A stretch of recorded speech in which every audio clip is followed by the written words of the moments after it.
Greetings to you all, dear friends. It's still 4th of August. Now it's almost 1 o'clock, middle of the day by Moscow time. I'm Levan Gudadze, and this is my second update for a day, which I didn't plan, but I had to make, record and upload because of a mistake that I made in first update, and I could not wait for Sunday to correct myself. I will do it now, and of course same time I will share additional news that was reported by Russian media and Russian language pages since this morning.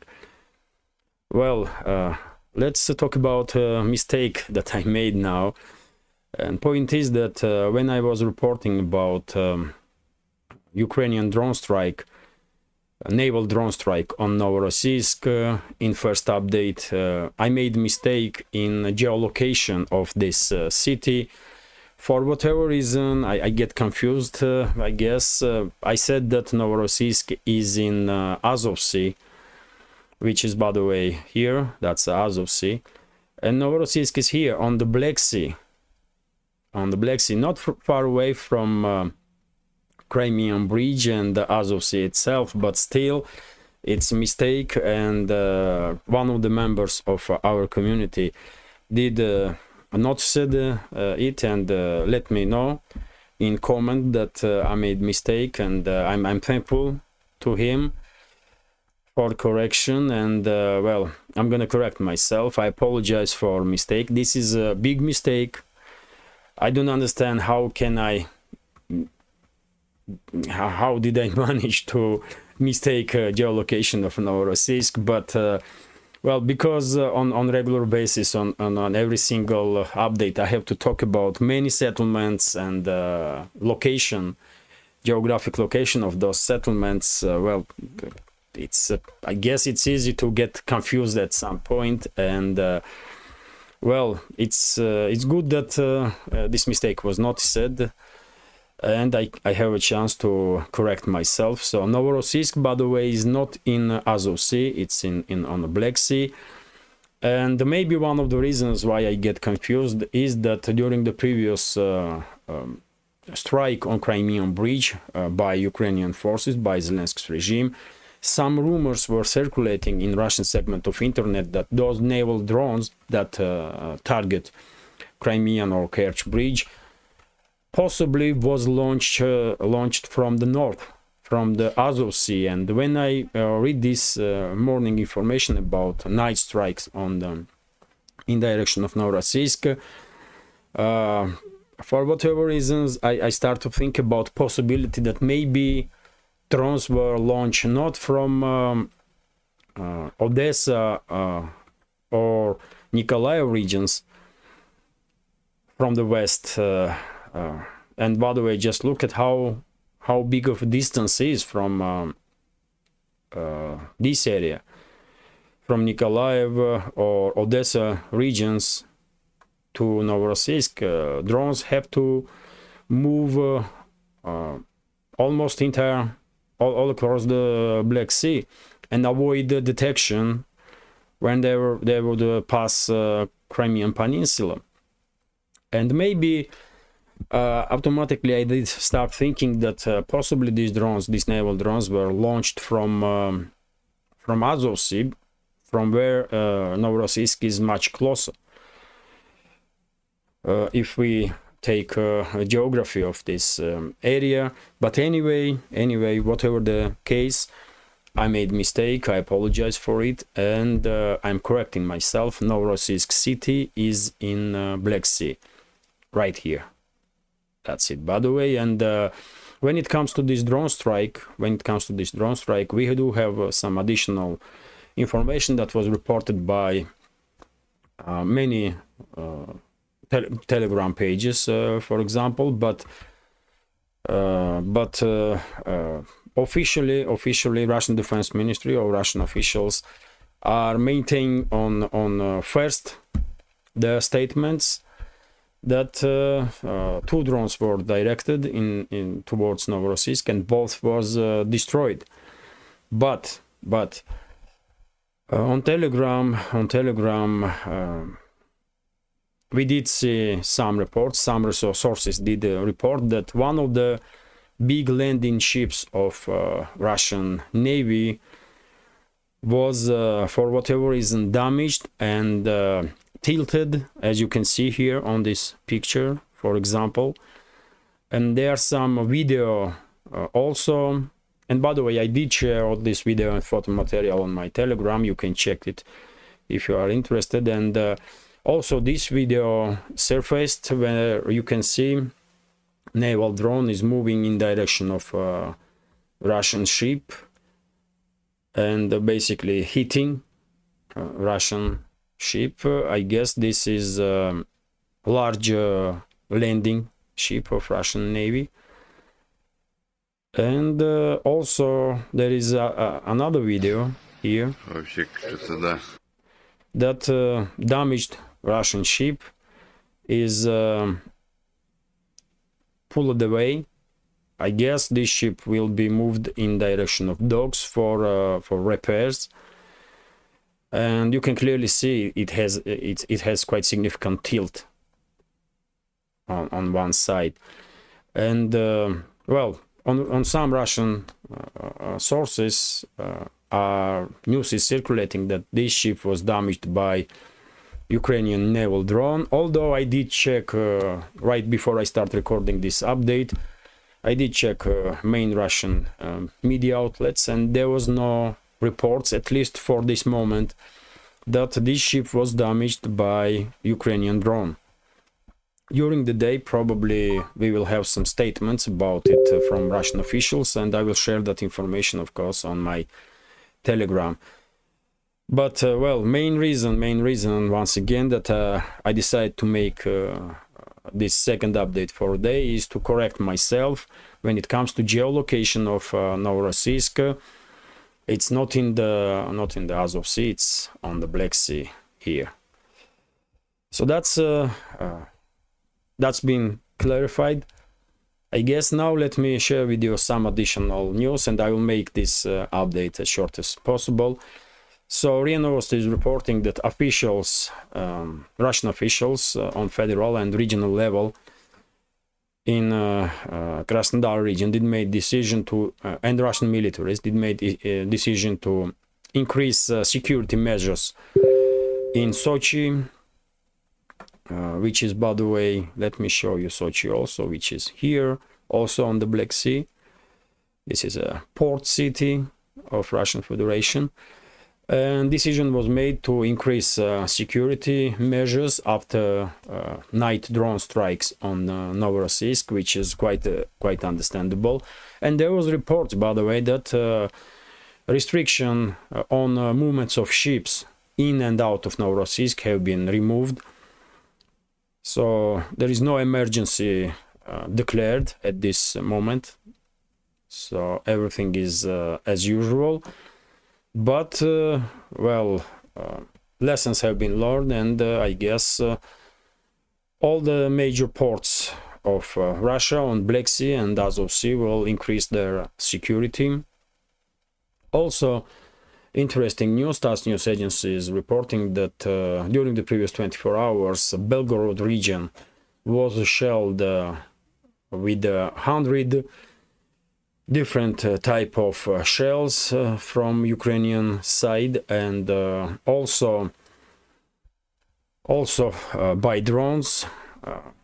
Couple of explosive materials, explosive devices were dropped in Belgorod region by drones during the previous night, and according to governor of region Vyacheslav Gladkov, 2 houses were damaged, also car of one of the citizens, and lab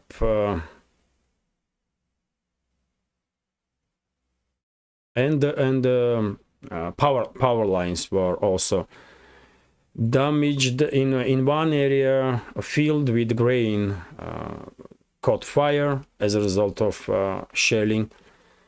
And all the necessary measures are being taken to minimize damage, and and restore damaged power lines, buildings, and so on. Also, by the way, during recent, let me say, because I don't know exactly when Russian defense minister went to a zone of special military operation, but we did receive today information that Shoigu was close to front line, and he had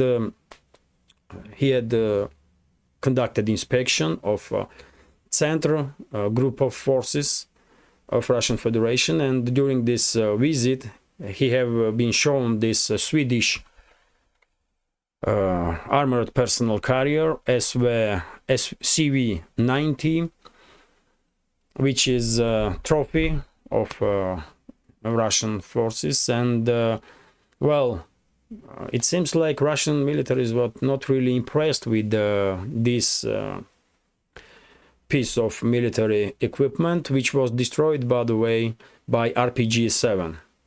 I mean, it's a Soviet era, very old type of anti-tank weapon. So, well, probably Russian militaries were expecting that armor on this APC is much stronger than it is in reality, and well, even RT is reporting that Russian military are unimpressed by captured Swedish armored personnel carrier.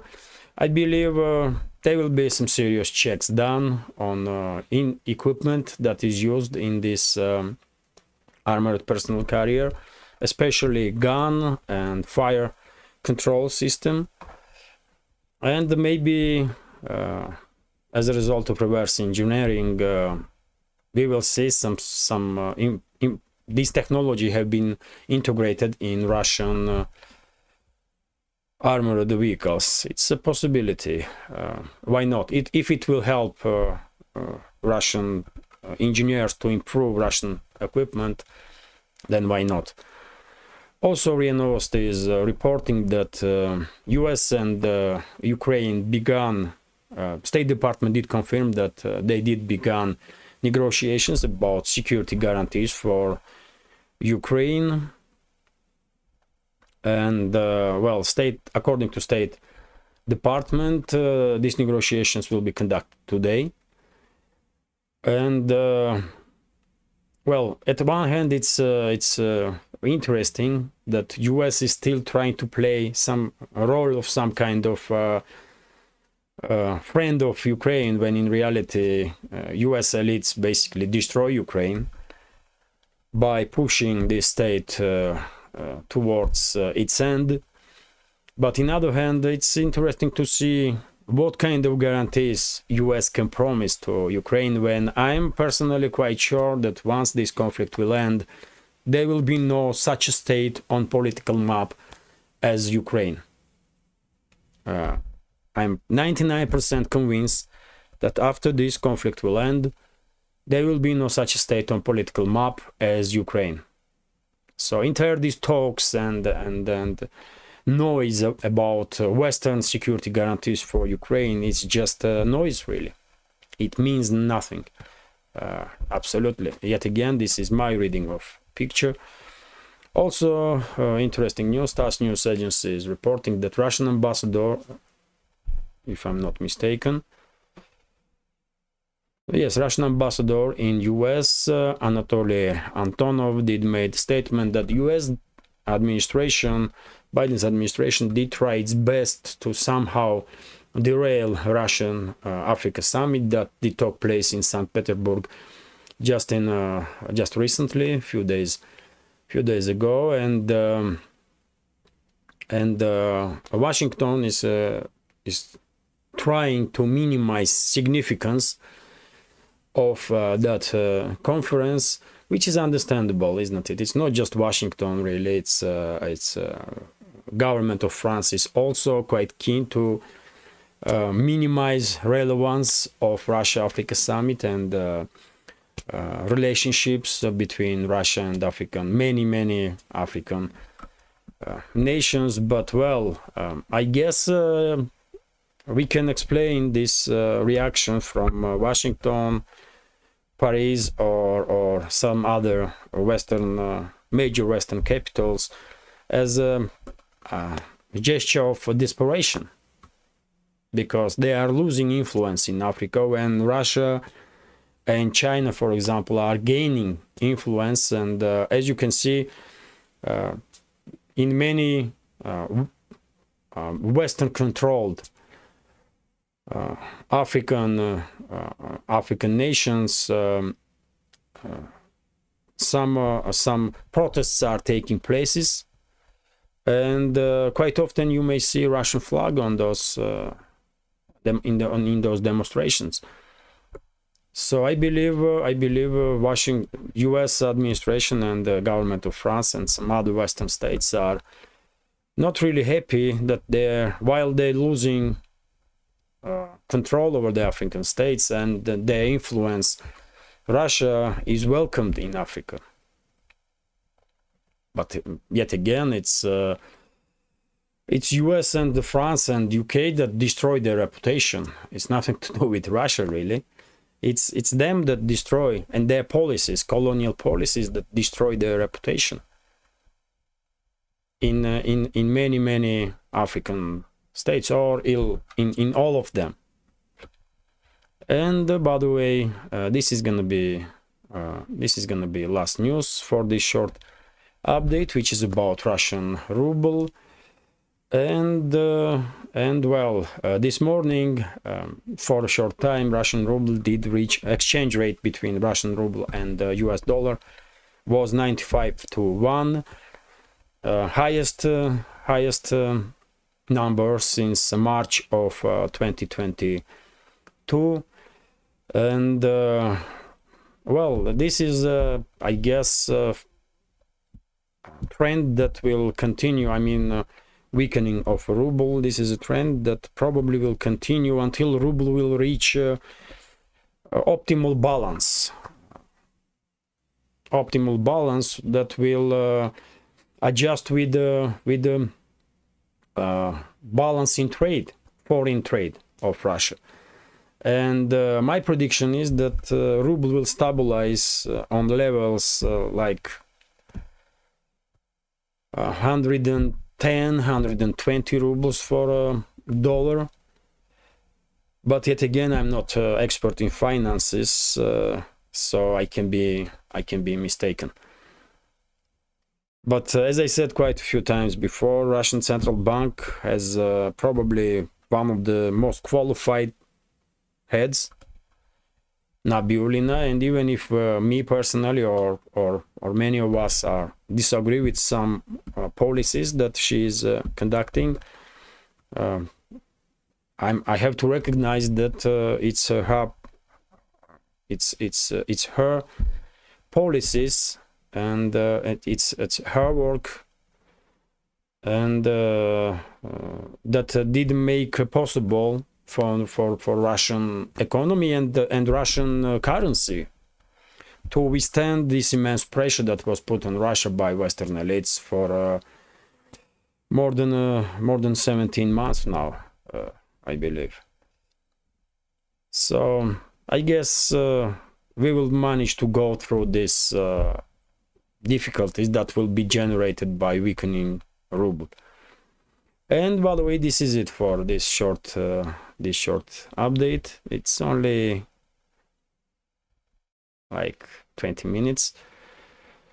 So, but anyway, I had to make this update because when I see that comment of one of the members of our community, to whom I'm extremely grateful for correction. When I see that comment that I made mistake with the geolocation of Novorossiysk, I could not find peace, man. I was thinking, I mean, I have to improve it. I did write comment under the video that I made mistake in geolocation. Hello, everyone.